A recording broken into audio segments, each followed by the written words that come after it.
Hello, everyone, and welcome to another episode of Gay Men Going Deeper. This is a podcast about personal development, mental health, and sexuality.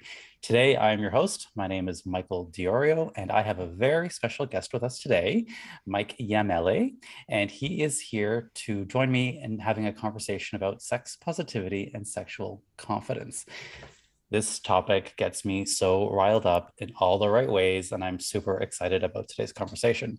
So, Mike and I today are going to talk about a bunch of things, and I'm sure we're going to have a great conversation. But really, we want to get to what is sex positivity and what isn't it. We're going to talk a lot about the links between sexual desire and shame. And then we're going to talk and give you some tips about how to be more sexually confident. And like I said, we're going to have a lot of twists along the way. Mike is a great guy, and we're going to have a really fun conversation here. So, Mike, thank you for joining us today. Thank you so much for having me. I'm so excited about this conversation. All right, me too. So I'm going to give the listeners and viewers a little bit of a recap of why I chose Mike to join me for this particular conversation. So I follow Mike on Instagram. He follows me on Instagram as well, and I love his content, and it speaks to me in a lot of really great ways. It resonates very deeply with me, and so he gets it. So Mike and I'm going to speak for you, Mike. Mike and I both believe or that people deserve to have the kind of sex they want. This is an absolute must. And we both help people not only accept, but also embrace and celebrate their sexuality. In our work, and we do this in different ways, we both empower people to be who they are, both in and out of the bedroom. This is very important. And not to mention, we both have lived this journey from shame to authenticity in our personal lives. So we know the path well. And in fact, I would even argue we're totally still on the path. So, Mike, this is great. Why don't you go ahead and introduce yourself a little bit? Tell the listeners who you are and a bit about what you do. Yeah, sure. So I'm Mike Iamele. I live here in Boston. And what I do for work is I help people to map their lived experiences and figure out what they subconsciously do every time they're successful. Now, that could be when they're having the best sex of their lives, when they feel super confident, when they love their bodies, when their business is doing well, any of that stuff. And specifically with queer men, I really work a lot on issues around masculinity, around shame and desires, around body image, around meeting and attracting in partners that you really like, and just kind of understanding why is it that over here it's so easy to hang out with my best friend and I'm laughing and time flies by and we're having a great conversation. But the second I go on a date or I'm in sex, suddenly it's hard to talk about what I need and all this shame comes up. What's going on over there? And so my job is really to just map those emotional patterns and understand so that you have the tools to feel empowered. Yeah, and I fucking love that. I think it's so important. I wish I had that. I really wish I had that when I was maybe, I don't know, 10 years ago, or even as I was coming out. I'll talk a little bit about my journey a bit later. So, yeah, today's conversation is about sex positivity and sexual confidence. So they go hand in hand. And I know you and I know that, but I think what I want to do today is help explain a bit of this to the listener. So let me set the scene by talking about sex positivity. And this is something I'm very, very passionate about. And I know you are too, Mike. So many of our beliefs about sex, at least for me and a lot of gay men that I know, were inherited from a very outdated, patriarchal, sexist, homophobic culture. So for people who fall outside of that norm, i.e., gay people, queer people in general, these beliefs don't often work. And in fact, they feel oppressive. I mean, think about it.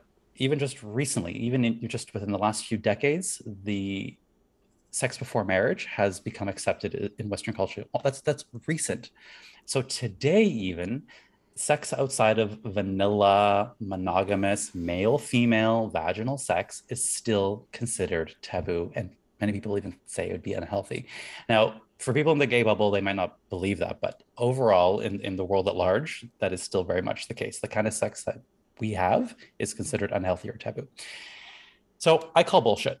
And a lot of people out there are now calling bullshit on this. There is a growing body of evidence, pun fully intended, by the way, that says there's more than one right way to enjoy and have sex. And that is exactly where sex positivity comes in. So, for someone out there listening, this might be very controversial and unfamiliar territory for you. And it just goes to show how much unlearning we have to do. So, some of that unlearning, for example, would be rejecting traditional gender norms. It's about not policing and shaming other people's sexual activity. It's about accepting masturbation and porn as very healthy parts of sexuality. It's also accepting alternative relationship structures such as consensual non-monogamy and polyamory as valid. I actually did 2 episodes of this podcast with Craig Cassie on this topic. So please go back and check those out if you're interested in the topic of non-monogamy. It's also about accepting all body types, shapes, and sizes as valid. And it's about accepting all ages, races, and sexual identities as valid. I want to be clear about something here and listen very, very carefully, listener, viewer. This is one of the biggest misconceptions about sex positivity I hear. Sex positivity is not about how much sex you have. It is not about how many partners you have, and it is not about being kinky or having fetishes. You could have a lot of sex and be sex negative. You could have no sex at all and be sex positive. I really want you guys to understand these things are not related. Untangle them from your brain. Sex positivity is a practice. It's not a label. You don't just say, oh, I'm sex positive today. That's it. It's over. It's a practice for me. I'm still getting over a lot of my own shame and a lot of my own understanding, especially around things like gender norms. Sex positivity is about owning the fact that you are a sexual being, and there's nothing wrong with that. It is about embracing your sexual desires and then asking for the type of sex you want. This took me a very long time to come to terms with that. Sex positivity is about expressing, not repressing your sexuality. And it is about, and this is a key point, about reducing your shame around sex and not allowing others to shame you for it either. That means not shaming yourself or others for having multiple sex partners. It means not shaming yourself or others for having no sex partners. It means not shaming others for being in an open relationship or being in a monogamous relationship. Both are equally valid and beautiful. It means not shaming others for having kinks or even exploring their kinks and fetishes. It's not shaming or judging others when they have an STI, and so on. At the end of the day, the goal here is to remove shame and judgment around the topic of sex altogether. Now, this is really hard, right? Because shame and sex, at least for me and many of the clients I've worked with, go hand in hand for so many of us. So Mike, this is where I think you have a lot of insight. And I want you to talk to us a little bit about the link between sexual desires and shame. Oh, yeah, this is a topic, right? So, I mean, every one of us can raise our hand right now that we have had shame around some of our desires, right? We have had even, some desires we don't even admit to ourselves because we have so much shame. So there are these latent desires hiding within us. And the thing that I want to say to every queer, every gay man listening to this podcast is that you are right.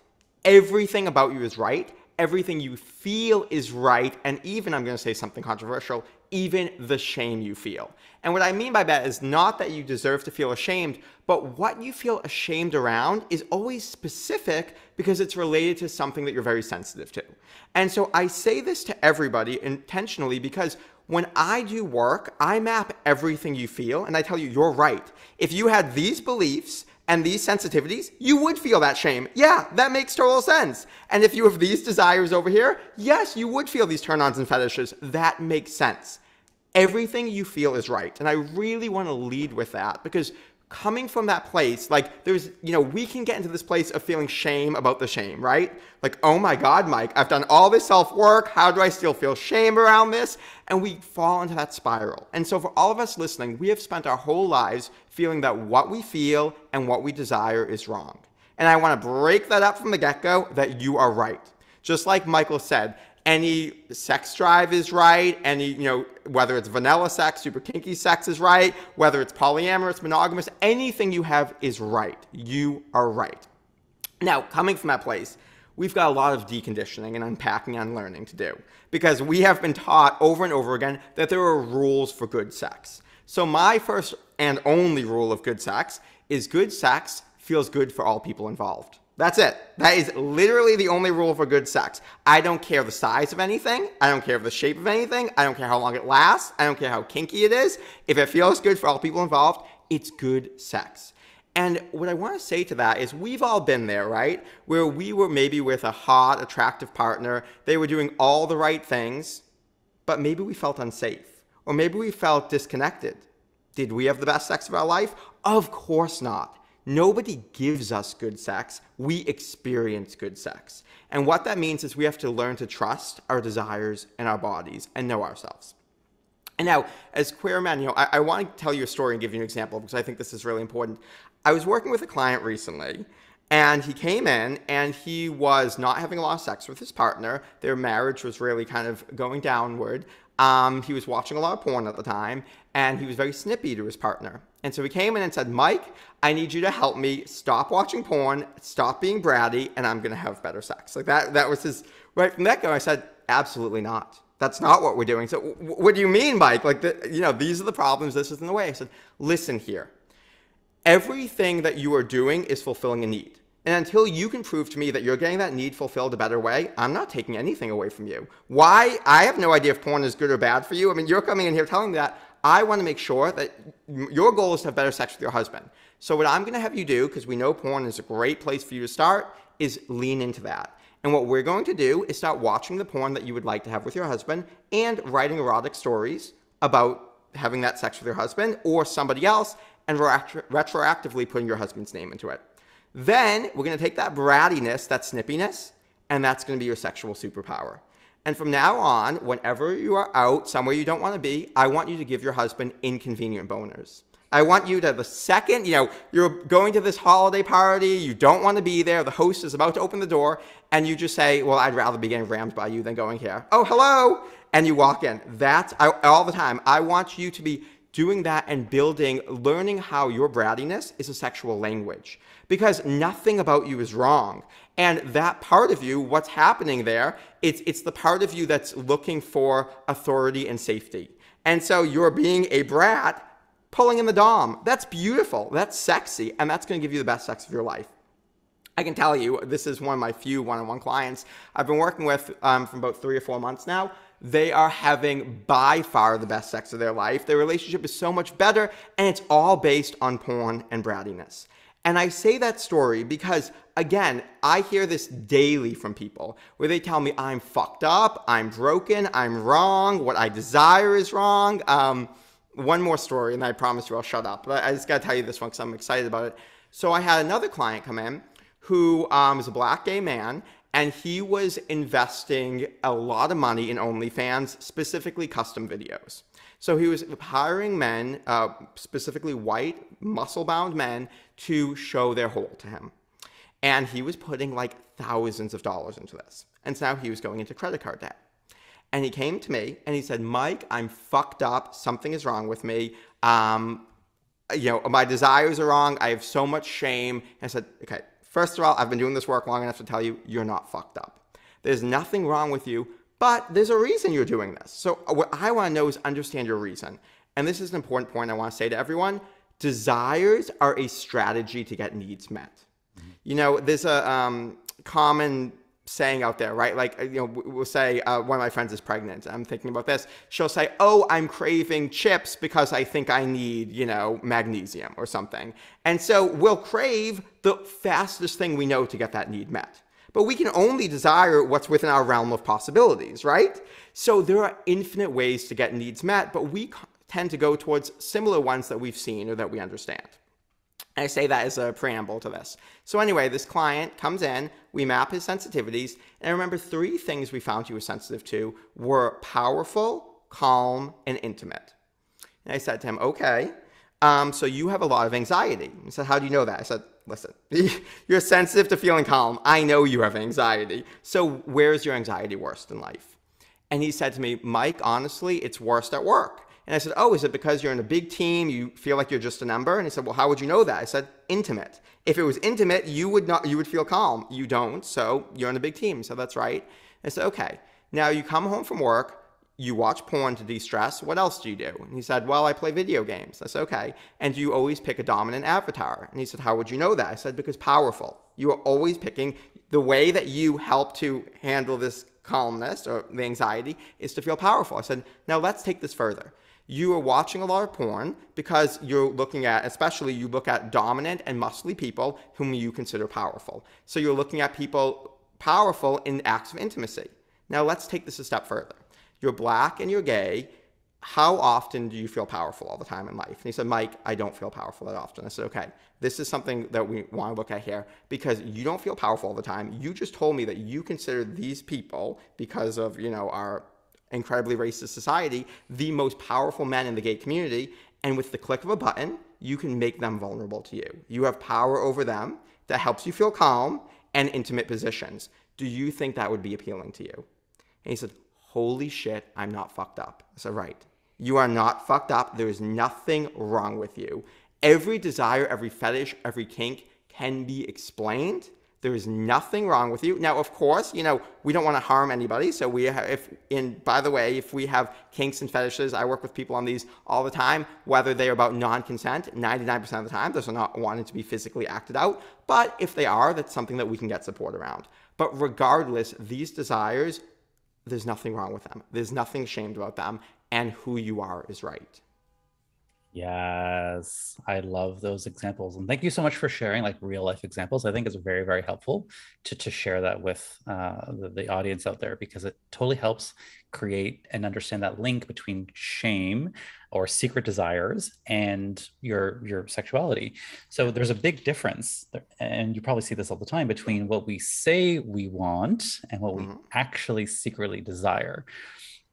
I always think we come out of the closet, at least I came out of the closet about my sexuality when I was 19, but my sexual desires stayed in the closet. I came out as gay, but I kept all that other stuff in there, and we're not going to talk about that. So that has been my personal work with in my personal relationship with sex, has been bringing these things that I've always wanted and always been turned on by and aroused by into the light. So when I think about my relationship with sex and what I like, it actually triggers a lot of these coming out wounds, right? So feeling wrong, like your clients in your examples, feeling like something's wrong with me, I'm broken, I shouldn't want this, this isn't normal. Doesn't that sound familiar? It sounds like exactly what I used to say to myself when I was a teenager, being gay, thinking I shouldn't be this way. It's the same thing. So for me, it wasn't until my late 20s, early 30s, say, when I really started to embrace this sexual side of me, this side of me that I thought was a deviant, but it really isn't. And it turns out that I actually enjoyed sex outside of relationships, because up until then I'd pretty much been in monogamous relationship after monogamous relationship with like zero singleness in between. But eventually I had some time, I think it was about 2-3 years, where I was just single, living in Toronto, which is a very big gay urban metropolis, and I tried all kinds of things, and turns out I actually enjoyed sex, and I did not need an emotional connection to have it. In fact, I didn't even need to know their name. Completely irrelevant to my enjoyment of sex was knowing who this person was. Now, I know for a lot of people who listen to this podcast in particular might think that this is an unpopular opinion, but I'm going to say it anyway. Casual sex for me and for a lot of people can be very, very valuable.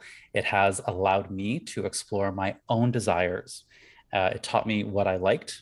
It exposed me to things I'm like, oh my God, this is such a fucking turn on. Things that I wouldn't be able to necessarily explore in a relationship for lots of reasons. And it actually helped me figure out what I don't like. Like, oh, this is terrible. I never want to do this again. I'm not into this. Get me out of here quickly. Bye. And I did this all on my own terms in a way that felt safe for me and was always fully, fully consensual. So, the case for casual sex is what I'm calling it, is again very unpopular because we talk a lot about how it can be unhealthy, and in some ways it can be. Like, I also talk about how I was in some cases using casual sex as a way to fill a void that was never going to be filled through sex. However, for the topic of my sexual nature and sexual relationships, I find even today, that it's not at all uncommon that guys will explore these secret desires intentionally with anonymous or casual partners so that they feel more safe, so that they feel they won't be judged, right? And for me, it's often been with a lot of straight guys, a lot of guys who are in the closet, and a lot of couples, right? So, does this mean that they can't be in a long term relationship? No, not at all. Does this mean there's something wrong with them? Fuck no. And do I judge them for it? Absolutely not. Never would I do that. My opinion is that when you're able to express your sexual desires with consenting partners, it can help heal your shame around sexuality.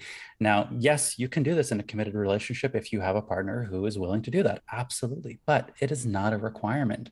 As I said, my sexual growth and my understanding of my relationship with sex completely exploded during those single years when I was having multiple partners doing lots of different things and just going wild with it. Was it messy? Yes. Did it hurt sometimes? Yes. Did I learn a lot? Yes. Would I do it again? Absolutely. So, now now I'm in a relationship, by the way, and I'm able to be very open and honest with my partner about what I like and what I don't like, instead of what I used to do, which is keep all these things hidden in the closet or wrapped up in shame.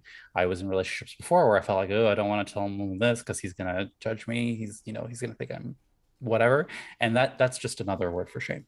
So, I want to take this moment to thank all of my casual hookups I've had, and there's been quite a few, all the couples I've had lots of fun with, and all the group sex I've enjoyed on my journey. Without them, I would not be where I am today with respect to my sexuality. So there's a lot of people out there who are listening to this who are thinking, oh my God, he's so shameless. He's such a slut. I've heard this for so long. And I will say this to you all. I would rather be shameless than shameful. And if you want to use the word slut to define me, that's fine. I would say I'm not slutty. I'm just sexually confident. I have the sex I want, how I want it, where I want it, and as often as I want it.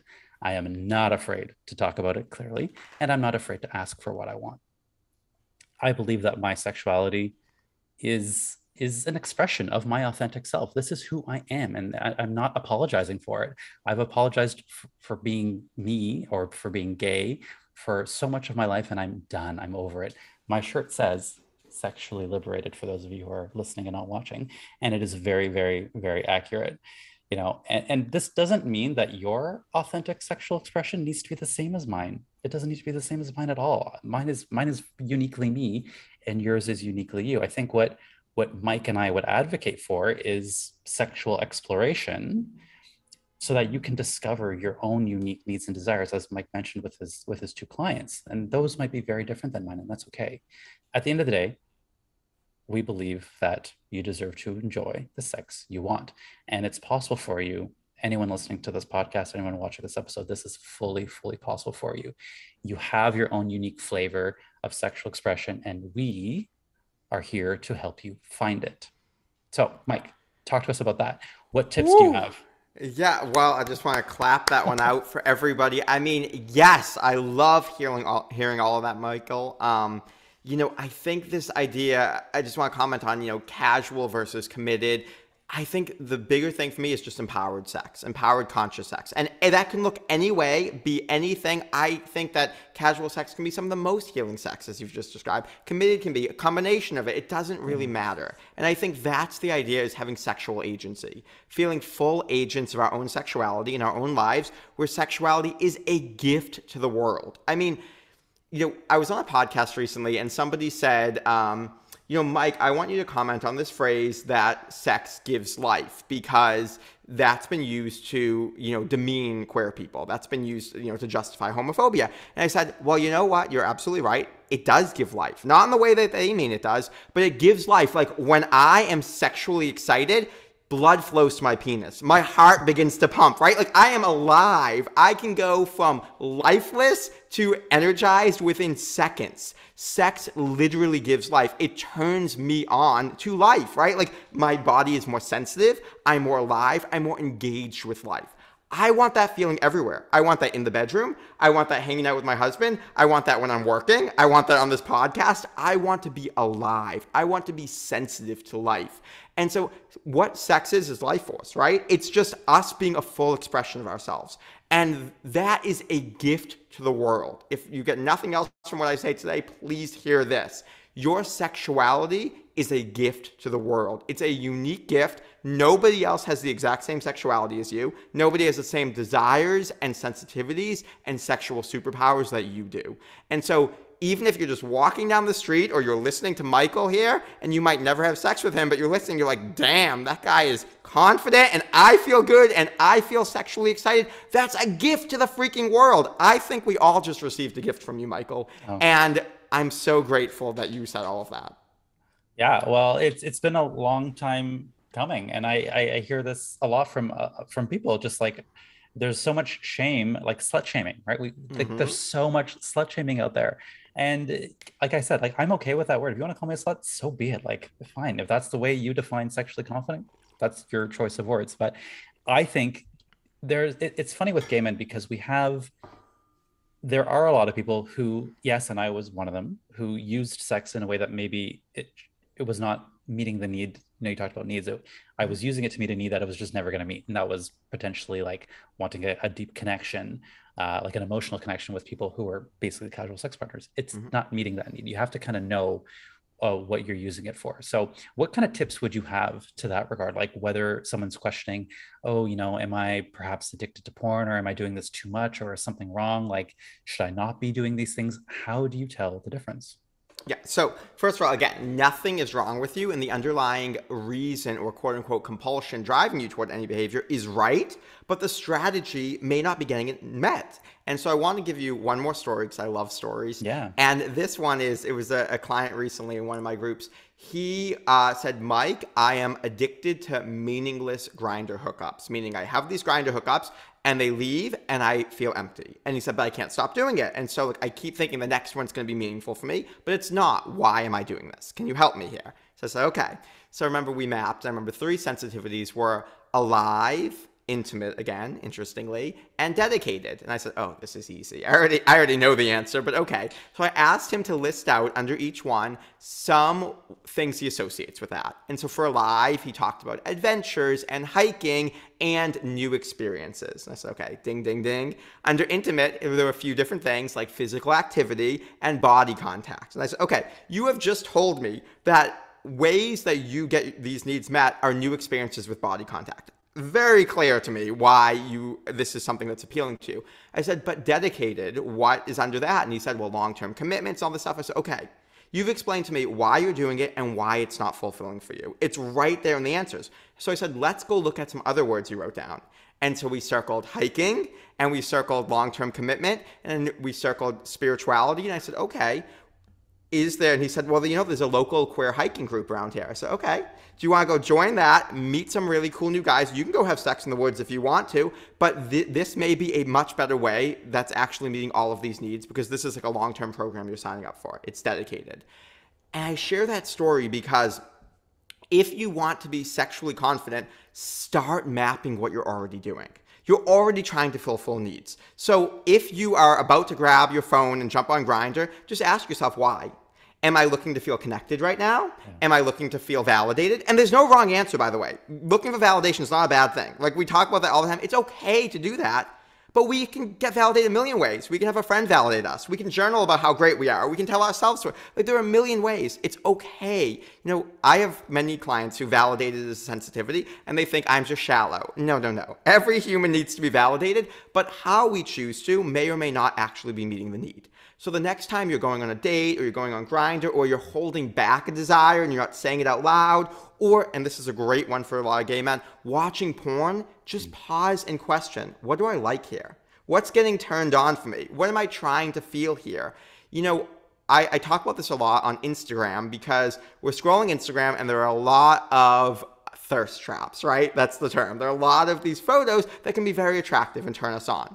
And the first thing I see a lot of gay men do is they give all the power away to that person. And they think this person is so hot, they have a better body than I do, I'm never gonna look like that. I'm like, whoa, slow down. First of all, you're never gonna likely meet this person, so who gives a shit about them? The more interesting is that they turned you on. Why did they turn you on? Because that's the thing that's actually gonna empower your life and make you confident. So did they turn you on because that pose was vulnerable? Was it dominant? Was it, you know, super open? Was it liberated? Like, what was that? Start to use the language for what you're feeling, because now we know that's a turn on for you. Vulnerable is a turn on for you. I go back to that client who wanted all those men to, expose their whole to him. He likes feeling powerful over people. Great. Bring that into the bedroom. Start talking about that. Start playing with that. That's beautiful. There's nothing wrong with you. And so to go back to, if you're watching porn or if you're about to jump on Grindr, just pause and ask yourself, what am I feeling? What am I turned on by? What am I looking for here? And then if it's not fulfilling to you, if you've been around this game and you've tried it a few times, ask yourself, can I just give myself a few hours to try to find a different way to feel this? And then after those few hours, if you still want to jump on Grindr or whatever you're doing, go for it. Totally go for it. That might be the best choice. I can't say what's right or wrong for you, but I can say that you're trying to fulfill a need. And my job is to make sure you understand that what you need and what you feel is right. And so get curious about that. Yes. Mike, I think we've talked about that, the intentionality and self-awareness about dating apps and sex in general. I think it's super, super important. At the end of the day, that awareness is a must. I'm curious, and I'm sure listeners are curious as well. You talk about mapping sensitivities. Can you give us an example, perhaps using me? Yes. Yeah, is that something I you're would willing to love do? to. Yeah, Yes. okay. And just to tell you, Michael, you be as vulnerable or not vulnerable as you want here. So Okay. we don't have to go anywhere you don't want to go, but I'm happy to explore any fetishes of yours and help to explain them if that's something you're interested in. All And right. so to everybody listening, I take 2.5 hours to map sensitivities. We are not going to keep you here for 2.5 hours. So I've had to learn how to do this in 5 to 10 minutes. So this is my super short, shoddy way just to give us an idea. It's obviously not the full process, but it's going to give us close enough of an idea. Okay.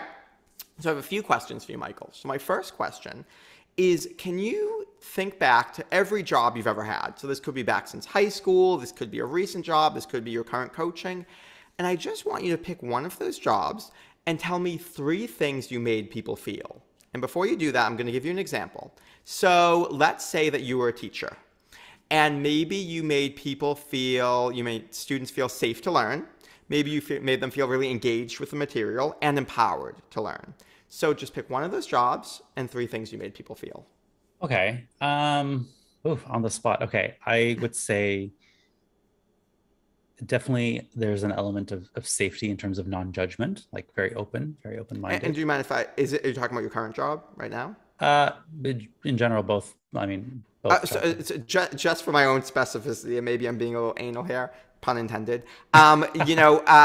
Just pick one job for right Okay. now because we're going to do a few. So just one job that you have, Okay. and then 3 things you make people Okay. feel. I'll pick my current job. So, Okay. so definite safety, hmm empowered, hmm and uh, motivated, or yeah, motivated, Beautiful. Safe, excited, empowered, excited. Yeah. excited, motivated. I love that energy. Yeah. Beautiful. Okay. So now pick another job you've had and 3 things you made people feel. A different job. Yeah, different job. Um, capable. Can I say the same things? You can say whatever you want, but which job is this? Just for This our is own my clarity. previous job when I was in corporate. I was in wealth management. Wealth Uh, management. Okay. So you made yeah, people feel capable. Yep. You can say yeah. whatever you'd like. Um, safe as well in terms of, but Mm-hmm. in a different way, sort of in a safe container to like learn and make mistakes. Mm-hmm. Um, needed, wanted, belonging, a Mm. sense of Yeah. belonging. Mm-hmm. Yeah. Beautiful. I love that. So capable, safe, belonging.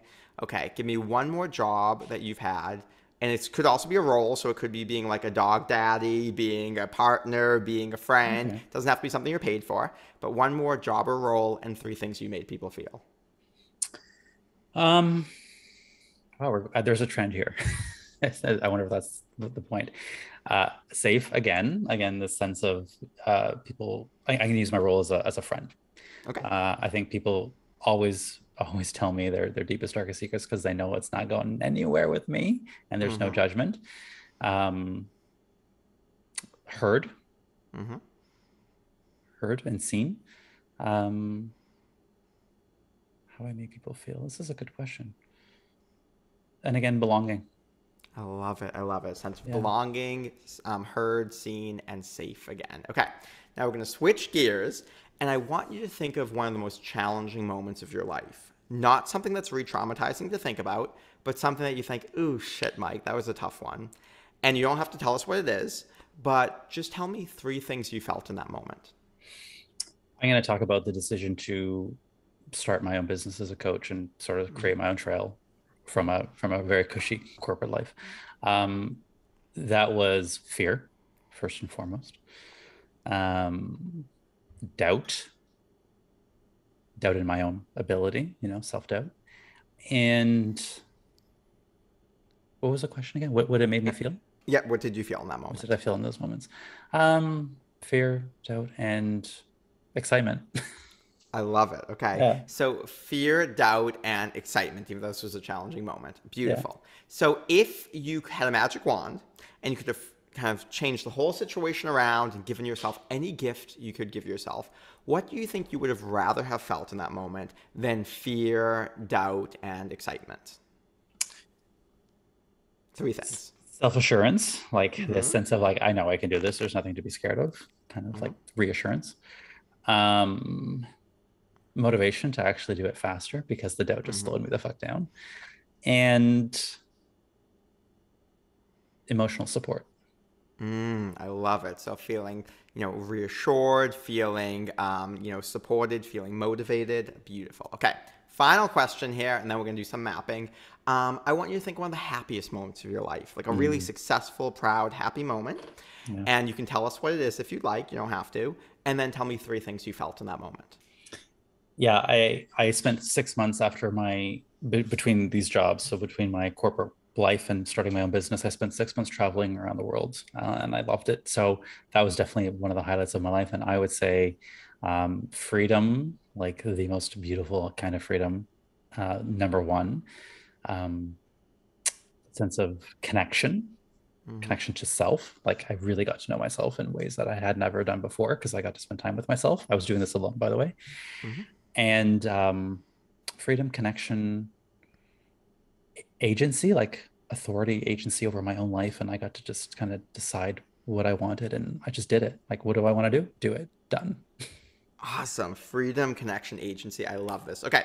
So now all we're going to do is map. And of course, Michael's already on to what we're doing here. We're just going to notice patterns that we've seen. And this is a very quick, shoddy version here. But what we're doing is we're learning to trust your feelings and what you feel in any given moment. And as queer men, we really want to start trusting our own feelings. So we start to see how many times do you say the word safe? A lot. So we're going to note that. We're going to say safe is one thing you're very sensitive to. We're going to talk about that. We say, how many times did you say, I heard, heard, seen, connected? I'm going to put that somewhere and call it connected for right now. So we've got, okay, that's another thing, Claire, you're very sensitive to here.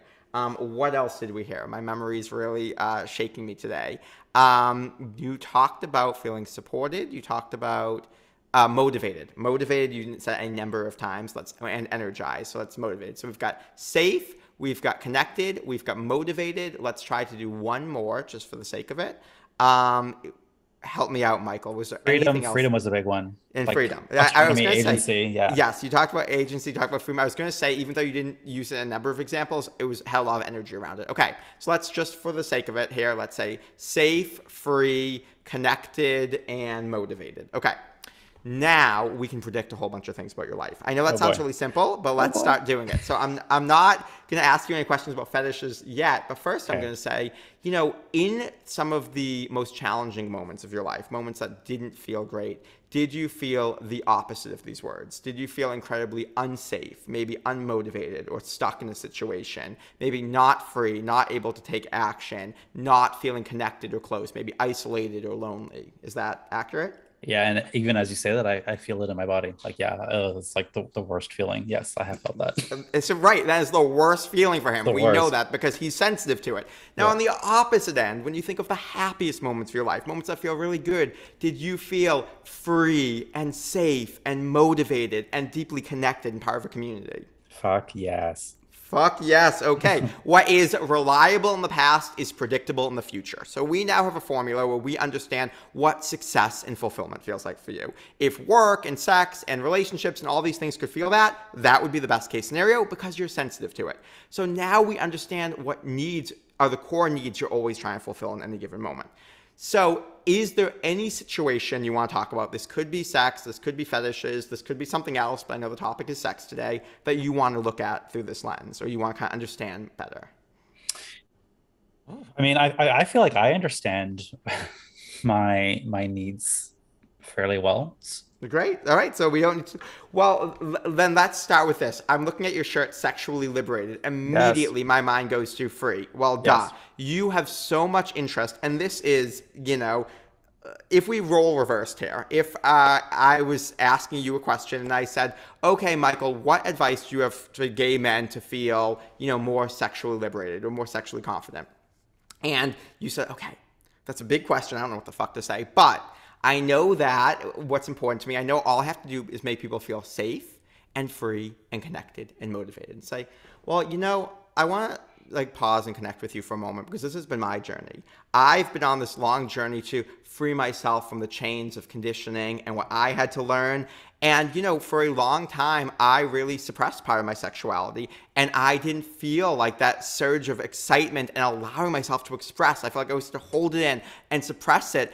And, I didn't feel safe to come out and share this. And so my work, everything I believe in, is creating that safety, that your right to express and free yourself from everything and find that energy and that motivation to go out and try and play new things and connect with yourself because who you are is right. Now, I just made that up on the spot, and granted, we've had a little conversation here using 4 words with a few ands and buts, but I'm gonna guess it's not so far off from something that you might say. And that's because we know what you're sensitive to. We know that if I had to take guesses about your life, for sure, sexual liberation, if I had your heaven scroll up in heaven and I looked at your sensitivities, I'd say, oh, wow, this person's going to feel really trapped at certain points in their life. And part of their path is going to want to free themselves. And they're going to feel very disconnected or different from other people. And so they're going to create communities and help other people to feel like they belong and create connection. And, if I had to guess, this is a person that might really like freedom and exploring all types of sex, but also sex that really helps them connect deeper with themselves. And really intimate sex might feel really exciting for this person. They might really like positions that look close in the eye or hold each other closely because that's going to help them feel that connected. And they might like to kind of play games or excite their partner or bring in motivation. It might feel really sexy for this person to actually kind of excite their partner or make them horny because they love motivating other people, certainly in coaching, but also over here in this situation. And this sex is where the partner's free to say anything. Any kink, any fetish is able to come up because there's so much safety here. That's the type of sex that's going to feel good. And I'm going to guess in your life, if you've ever had sex, even if it was with the hottest guy in the world and it was quote unquote doing all the right things, but you didn't feel incredibly safe to be yourself or express what you wanted, and you didn't feel that you could totally connect, and you didn't feel that you could kind of be free and play, it's not going to be great sex for you. Because I now know exactly what you crave or what you do. And so what starts to happen is you can literally use these words. I do it all the time when I have sex, where you can start to say, you know what, I don't feel free enough in this position. Can I get in a different position here? Or I don't feel as connected to you. Let me try this. Because what you can do is pause when you're not feeling great sex and go through 4 words. I mean, maybe 6 if we do the full process, but 4 words, and ask yourself, do I feel this? Oh, this is the problem. Okay, let me ask for that. And that starts to change it because it gives us the tools to ask for what we really need in that moment. Yes, you nailed it. You got me on all counts. That's very much the case. And I'd say what I've learned in my relationship now is that before I used to have this understanding, this belief that either I'm single and I'm having the kind of sex that I enjoy Mm, and really enjoy, or I'm in a relationship and I'm having this kind of sex, which I get the benefit of being in a relationship, and I love being in a relationship. There's so much that brings me, but I have to give up this other side. mm-hmm. And so the relationship that I'm in now, I'm like, no, no, no, no, no, no, no, no, no, we're not doing that anymore, Michael. If I'm going to be in a relationship, I'm bringing all this with me within the container of a relationship, and that's been my work and our work in a relationship is navigating all these things because I don't want to hide that shit anymore. It goes against my freedom. Yes, well, and you've already, because you're obviously so intelligent, you've picked up on this, but any resistance we have in life, anytime we're not getting what we want, it means that 2 parts of ourselves are competing, right? So there's this part of you that's like, I want connection. This part of you that's like, I want freedom. And you think they're fighting. Yeah. And if you think they're fighting, then the relationship is the connection, but you don't get the freedom. And you've talked before about how some of the hookups were really amazing, but some maybe you didn't have the connection you wanted. Over there, you have the freedom, but maybe not the connection. And so these things feel like they're fighting. All of us have this. But we know they're two core parts of you, and we know in your best moments you feel both of them. So what we can start to do is say, okay, what two things feel like they're competing here, and how do I bring them together? Yeah. Because they seem like paradoxes. Connection and freedom seem opposite, right? That Yeah. seems, and we've all got those in our lives, but that's where you can start to maybe ask your partner, how do we connect deeper through freedom?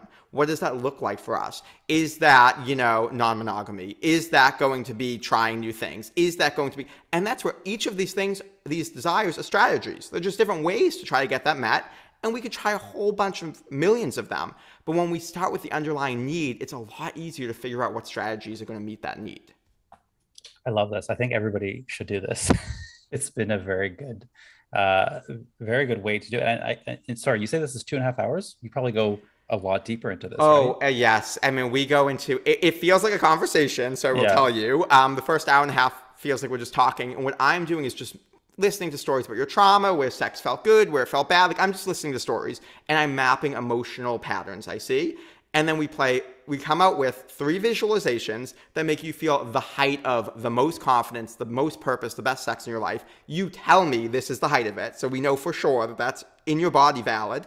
And then what I do is I just spit back the words to you to make sure that what you feel is the same thing that you said. Because a Mm, lot of times we learn to say things that we don't actually feel and vice versa. yeah. And so we end up with about 100 words that describe everything you feel. And then my job is to understand how your mind connects those words. So we pack them into the 5 or 6 umbrella terms. And that will describe everything of you, everything you've ever experienced. And then that's how we start to map and understand your sexuality, your fetishes, your shame, your body image, whatever. Yeah, and this probably helps, and I'm not probably, surely helps people who are in relationships already and those who maybe want to be in a relationship and like it helps set the tone for what you're looking for. You get to know yourself a bit better, and that surely helps someone who is out there, dating or looking for a partner, right? Oh, absolutely. I mentioned that story before of my client who was, going on Grindr a lot and then ended up joining the queer hiking club because because we know what our values or the needs are and the needs we're looking for in a partner, it's easy to figure out where to meet these people. It's like, oh, I want someone who's really active and really conscious and can commit to a long-term hiking club. That's going to be somebody who's going to be able to fulfill me a little bit better. So it actually, it's kind of strange how quickly we can start to understand things. And one more, because I can't shut up, one tiny story here. I had a client who was healing his relationship after infidelity, and he was having trouble. He finds himself to be more of a submissive person, but having trouble being submissive with his husband after this incident. And so he said, okay, how do I be more submissive? And so we went through and did these associations where we discovered, maybe being held was being, I think tightly and beautiful was related to, body paint, and submissive tied up. And so all we do is we go through and circle them, and we create a prescription for him, which is allowing himself to be tied up and lathered in body paint while his husband worships him before having sex with him. Overnight, he was able to submit immediately, because that's the thing. It's what we're sensitive to. So it's what our Yes. body's actually asking for. And I share that because whether you're in a relationship or not, it doesn't really matter.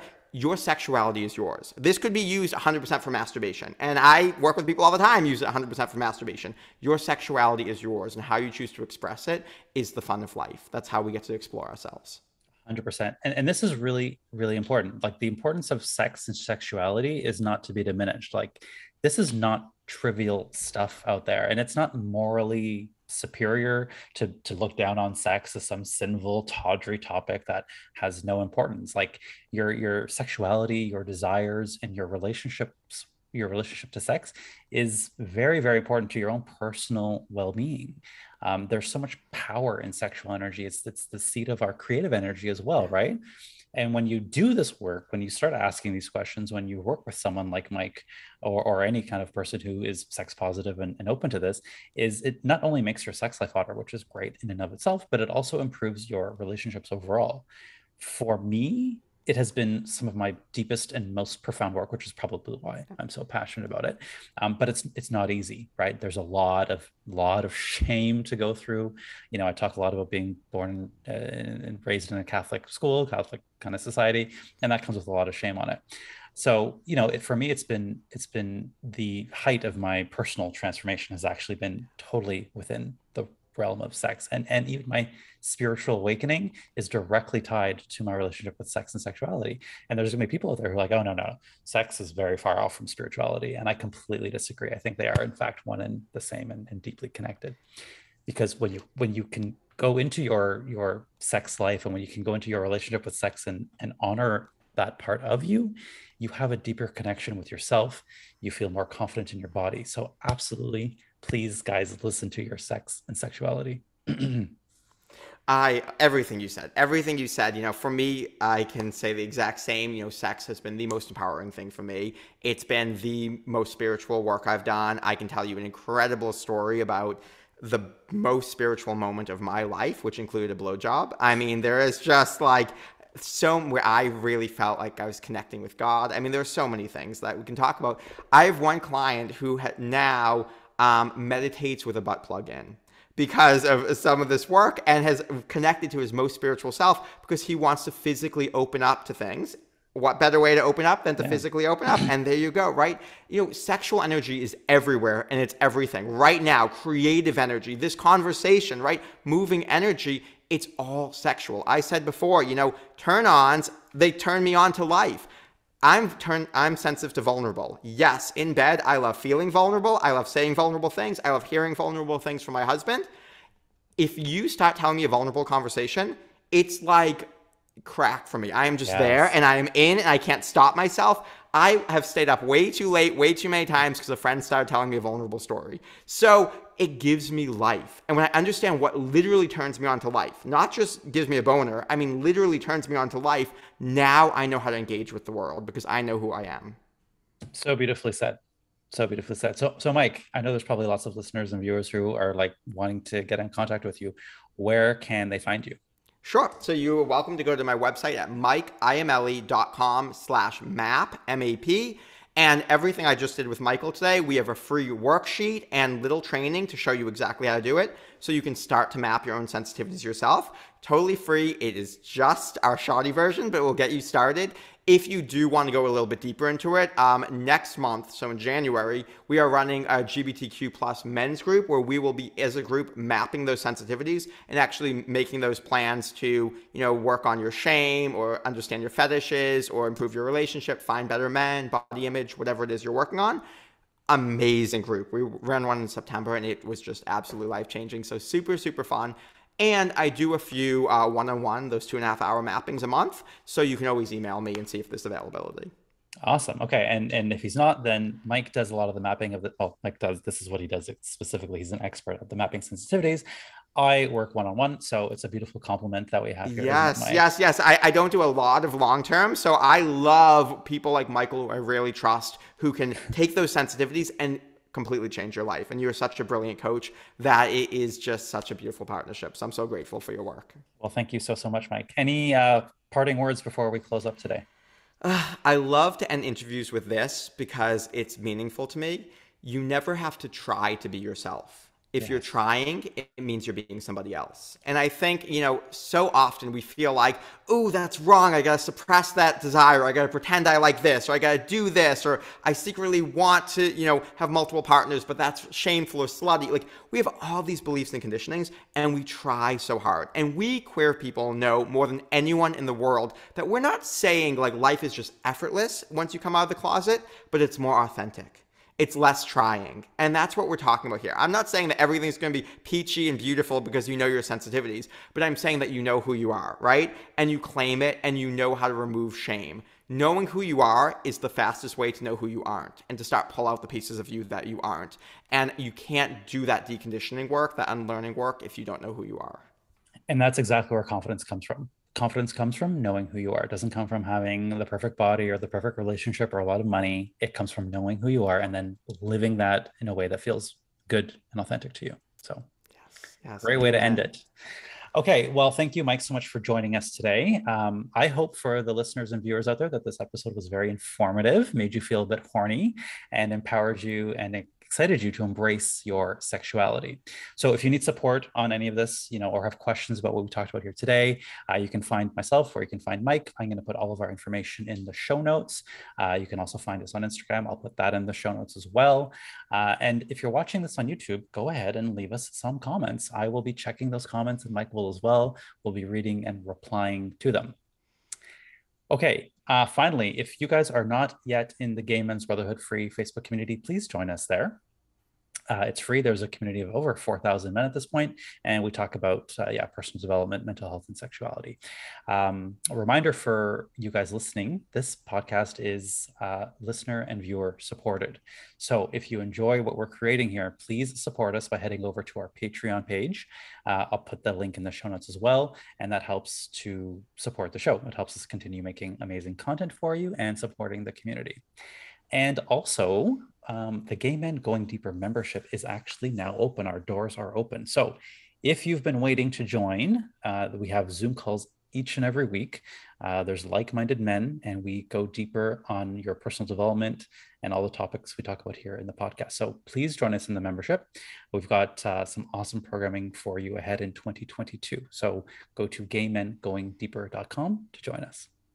Okay, guys, thank you so much for joining, and have a great rest of the day.